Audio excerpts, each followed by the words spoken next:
Hi, I'm Austin Leak, and I chose to look into Burns versus Rydell case for this week's case study. I chose this case because as a football coach, I realize the seriousness of head injuries, especially when it comes to the game of football. When I started reading into Burns versus Rydell, I was somewhat shocked that the case was from 1970, which is nearly 50 years ago.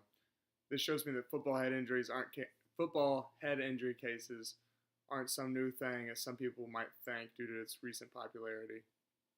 This also makes me wonder why these new forms of tackling, such as the hawk tackle, didn't come out until just these recent years.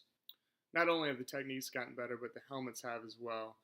As someone who played high school football just 8 years ago and someone who's still involved in the game, I can tell you the helmets are 100% better than ever, and way better than it was 8 years ago whenever I played. Just because the football helmets are better, though, nowadays it's not going to keep you from getting a head injury or a neck injury. If you don't want to take that risk, I would suggest you don't play football, which unfortunately a lot of people are kind of leaning towards that nowadays due to these head injuries. Um, Recently, the NCAA and the NFL have taken head injuries more serious than ever and have implemented rules to prevent players from targeting one another above the shoulders. I believe that these new rules, better tackling coaching, and better helmets could save the great game of football, which some believe may be a dying sport. Onto the case. On October 2nd, 1970, the appellant Kevin Burns received an onside kick while playing football as a member of the Alhambra High School varsity football team. He fell to the ground and thereafter was struck by at least one member of the opposing team.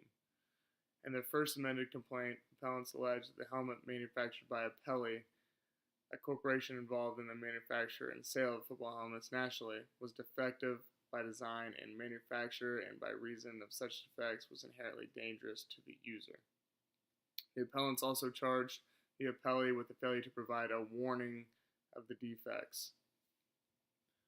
Fred Repalea, a witness, was produced by appellants in order to prove the existence of a defect in the Rydell TK2 helmet worn by the appellant Kevin Burns. Rapalea stated that the helmet was defective and unreasonably dangerous insofar as it bottoms out or transmits the energy of the blow to the head of the wearer without absorbing a sufficient amount of energy within the helmet cushioning system itself. Testimony by appellant's physicians revealed the injury to the appellant's head consisted of swelling to the right temporal lobe of the brain. One doctor testified that such an injury would result from a blow in front of the right ear and behind the right eye, or from a blow to the opposite side of the head. When asked by counsel for appellee whether a blow to the top of the head would cause an injury to the side of the head, the doctor could draw no definite conclusion. Rapalea testified that the front and back portions of the TK2 helmet were tested and did not meet a crash helmet standard known as the Z91, which he felt was applicable to a football helmet when the application was limited to the test's impact standard.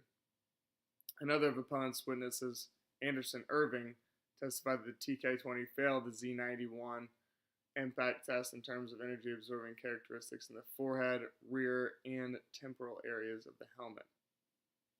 Pelly presented evidence relating to the inapplicability of the Z90.1 standard to the testing of football helmets. Gerald Morgan, chairman of the board of the Appellee Corporation, stated that the Z90.1 standard is inapplicable since the test conditions do not simulate the results of an impact to the human skull.